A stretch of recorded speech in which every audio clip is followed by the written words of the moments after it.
So we've been having this interesting conversation on my Facebook about black male nature. And I just wanted to use this image here. So nature refers to your genes, the hereditary factors that come into your makeup, which would denote your physical appearance, your personality characteristics as well. And I don't think that we understand. I know for a fact that black women did not understand that the same men that they deemed unworthy of marriage and partnership, of mateship, were also unworthy of their lineage being propagated. Because if he is an insufficient partner, if he's an insufficient husband, if he's going to be an insufficient mate, what do you think his genetics are going to produce? See, black women have been delusional for years now, maybe even decades. Black women have been hugely delusional, believing falsely that they can raise a new son, that they can just train them better. While this delusional belief is not a solely black female one, I'm talking about us and what we do. This is a woman problem, period. Women are delusional, and they think that their love and their nurturing has power. It has no power to change something. There is no amount of nurturing and loving that I can give to an apple tree to turn it into an orange tree. It's not how it works. A thing is a thing.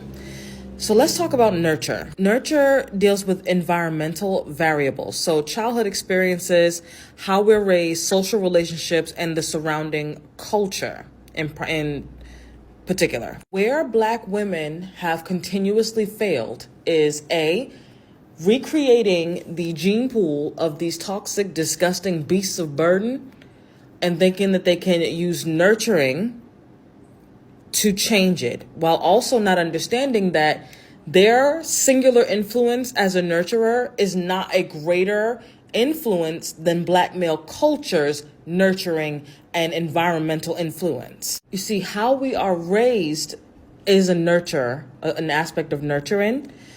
Our social relationships and the surrounding culture of those relationships are another aspect of nurturing. So your delulu belief system tells you that even though this man is toxic, he's narcissistic, he's abusive, he's neglectful, I'm just going to nurture his sperm to be better or different than its originator. Now, we know for a fact that apples do not fall far from trees, so I don't know how. Like, honestly, I really don't know how black women have been able to maintain this freaking delusion, but it has been passed down from generation to generation. I remember a couple of years ago, the BWE chicks talking about raising a new black son, and, recreating the genes with other men.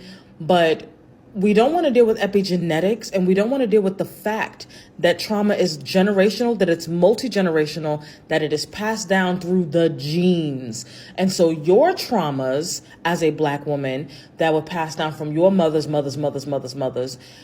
your father's mothers, because you get two X's, you get one X from your father and one X from your mother. That's what makes you a girl. We have not factored that in.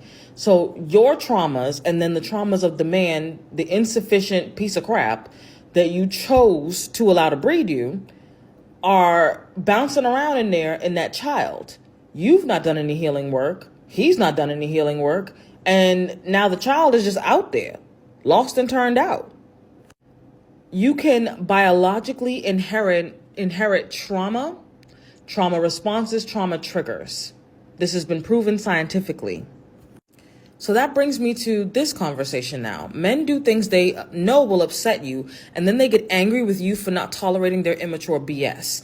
So a sister on my page said this: sons do too, which leads me to believe it's ingrained in their biological makeup. This is a sister with a son. She said, no matter how hard one might try to nurture a TF out.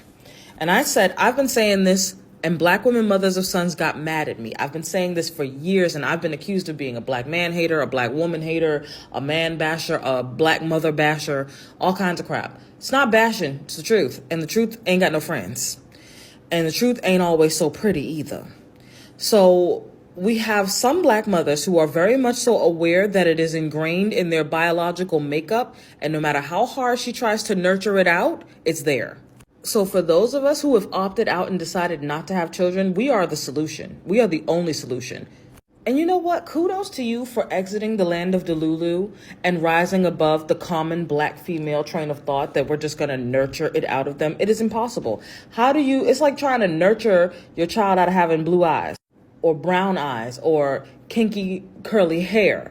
You cannot nurture things that are inherent to the biological makeup of a being out of it. You can't. A thing is a thing, and it is what it is. So congratulations to we who have opted out of motherhood and have chosen not to recreate the crazy.